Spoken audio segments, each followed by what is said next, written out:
Welcome everyone. Welcome to next one. From today we are going to start lessons on the testing. From today we are going to start learning black box testing. So this is the actual testing tester do. So there are several parts of black box testing. First is functional testing, another is integration testing and system testing. Later on there are different types of the functional testing. So for example, regression testing, smoke testing, sanity testing, exploratory testing, context driven testing. So we are going to discuss each and everything. But today we are going to focus on only functional testing. So let's start with the functional testing after this.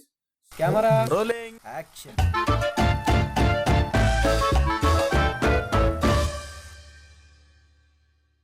First question is, what is functional testing? So functional testing means testing each and every component of the application thoroughly against the requirement. That is called functional testing. We are going to discuss in real-time scenario. So for example, we have login application. So let me draw a login application. So this is how, if you are going to open any web application, so this is how it looks. We have username field. Later on we have password field. We have login button.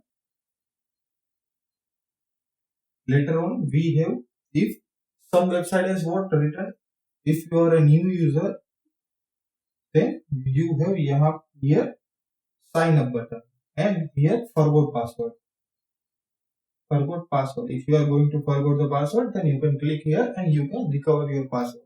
Apart from this page has which data, so this page can have company logo and few advertisement or few other buttons. So now we are going to perform the functional testing. So functional means, as per the definition, we have to test each and every component thoroughly against the requirement specification. So now question comes, what is a requirement specification? In earlier in software engineering model or SDLC models, we understood what is the requirement phase. So in requirement phase, client has given all the requirements, or in CRS or SRS documentation, if we are going to check, they are going to mention each and everything in detail. So for example, let's consider for the login page. So login page, what they have mentioned, which are the algorithms they are going to use.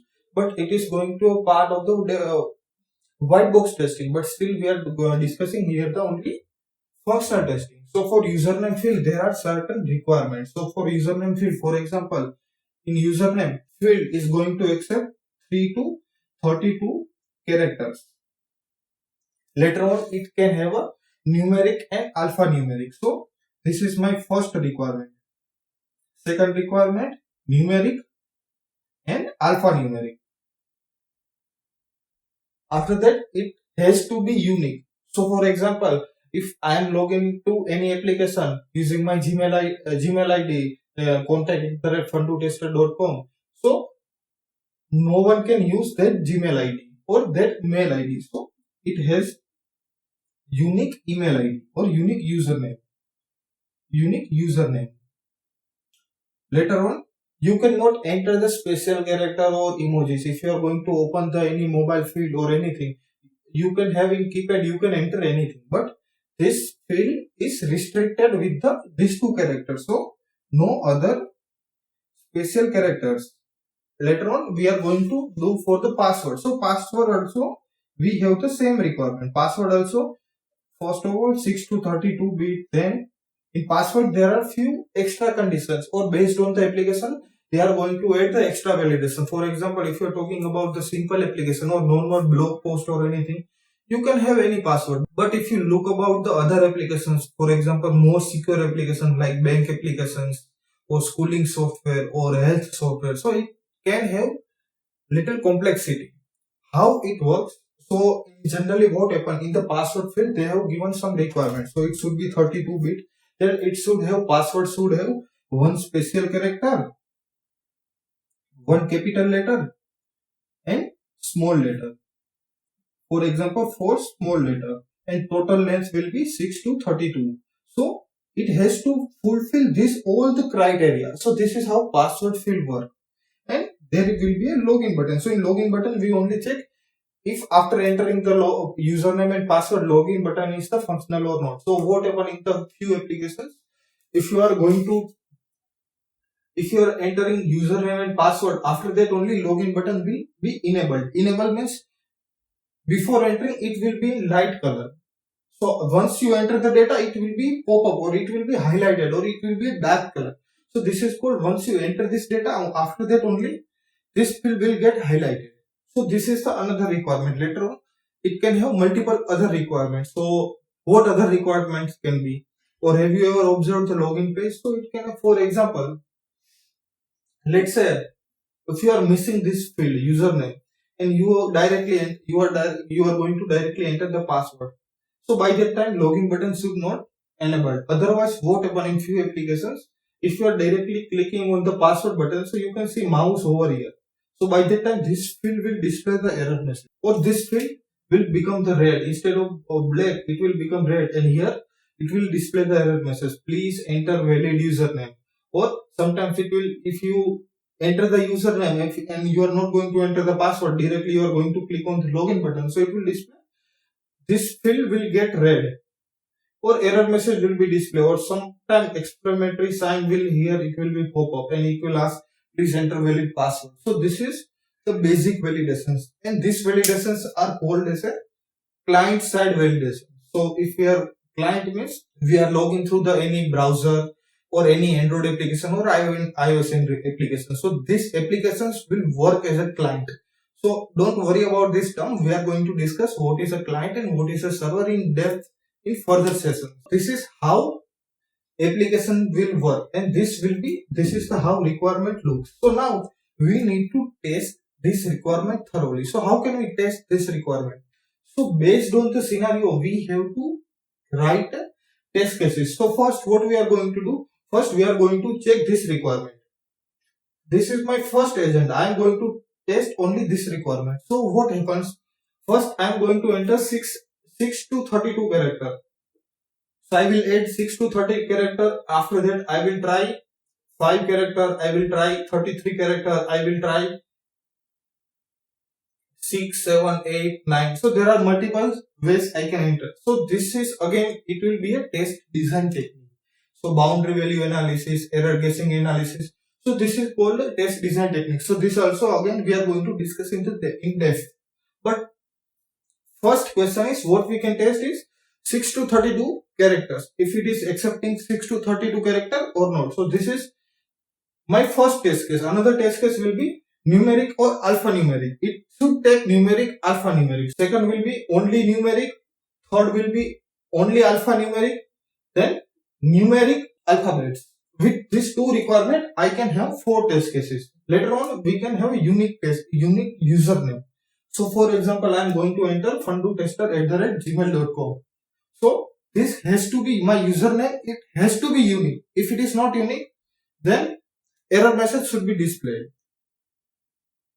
So this is my fifth test case, and then no other special character. So for example, sometimes what happen, application is not itself allowing to enter me a @ or minus or plus. It is not allowing me to enter. But sometimes what happen, it will allow me to enter, but while logging, it will display the error message. So these are two different kind of variations. So what it has mentioned in the application, based on that we have to verify. So we have to verify the error message. So this is my sixth test case of the username. Similar way I can have for password. So password, what I can do, for example, I am going to test the password. So my first scenario will be 6 to 32. So simply I have to test 6 to 32 with this scenario. Second number is I have to test for one special character. So one special, one capital, and 4 small letters. So I am going to test for this scenario. So if this two scenario is fulfilled, then what I am going to do, I am going to click on the login button. So here after that login button will come into the picture, and I will first click, after entering the valid data in these two, I will click on the login button. After that I am going to do the negative testing. So the rule of functional testing is we are always going to start with the positive test. Once we are able to cover all the positive scenario, then only we are going with the negative data. So here in this case, I have explained a few positive scenarios. So this scenario once we have covered, after only we are going with the negative data. So in negative data, what we can do? Here we cannot take unique mail ID, and this combination we are not going to take, and we are try to log in. So it will display the error message. So based on this page, we can write a login test case. We can enter 33 character, and then this is the valid data. Here valid and invalid, valid invalid. In all the scenario, we are going to test the combination. So what are the combinations we can test here? So there are multiple combinations we can test as a negative data. So first will be, I will map with the first and first. So one valid, one invalid, one valid, one invalid. So these two all the scenario later on, first with second, first with third, first with fourth, then second with first. So this kind of permutation and combinations I can make, and I can test the login functionality against the requirement. So this is all about the functional testing. Now there are few methodology in the functional testing. So there are different ways of do the functional testing. So what are those different ways? First is we can say first is a over testing, second is a optimized testing, and third one is a under testing. What does it mean? In over testing means we are testing this scenario in positive manner. So we have tested this data, but what happens? We are going to test multiple times this scenario. 6 to 32 character scenario we have tested once, but we are testing 3-4 times or 7-8 times. So that is called over testing. Later on, under testing means we have to test. For example, we have 15 positive test cases, but instead of testing those 50, we are testing only 10 or only 8. So that is called under testing. So what happens if you are going to do the over testing? Then nothing will happen. If we have time, we can do the over testing. But what if we are going to do the under testing? So in that case, we can miss few bugs. For example, we have missed here 5 test cases. So there can be a chance we can find bugs here. So these bugs we are going to lose. Under testing is not at all preferable. We can do either over testing or optimized testing. Now what is optimized testing? In optimized testing, whatever the test cases we have, we are going to perform those only. So for example, we have 15, then we are going to test only 15 test cases. That is called optimized testing. We can consider this is a perfect way to do the functional testing. Now another type of testing is positive testing and negative testing. So we have discussed, whenever we are going to start a functional testing, we are going to start with the positive. So here we can write positive and negative. Whenever developer is giving us a new functionality to test, we are going to start with the positive scenarios. Why with positive scenarios? Because these scenarios are against the requirement. So we are checking whatever requirement we have based on the requirement. We are going to check this scenario. We have written those scenario and we are going to test. What if we have limited time? If we are running with the out of the time, in that case, if you have missed the positive scenario, so there can be a chance of the bug. But negative scenario, there is no limit of the negative scenario. We can test n number of the scenario, and end user is not going to perform those scenario. For example, we have released the application, so within 1 or 2 days, if we are not going to do the proper negative testing, so user also, there are lot of chances that user only can do the positive. Just think you are going to use a Facebook, so you are a user of the Facebook, so you are not going to enter invalid data, or you are not going to test those way. But only few user can do. If someone hacker or anyone, they can do, or they can try to break the data, or sometimes some people has to post on the LinkedIn, so by the time they are doing that, but initially no one can do. So we can do the positive testing on time, and we can have more time. In that case, we can pick the negative testing. Understand my point? I am not saying we are not going to do the negative testing, but first priority is positive testing. So once positive testing is done, then only we are going with the negative testing, means negative scenario, this all combination. So this kind of combination we can make n number of the combination. We can do it once positive testing is completed. So this is all about the functional testing. Now if you have any question about the functional testing, you can ask me in the comment section. I will be happy to answer. Don't forget to like and share with your friend, and please subscribe our channel Fundu Tester. And if you are looking for the newly videos, please press the bell icon. You will get notified when I will upload the new video. Thank you so much.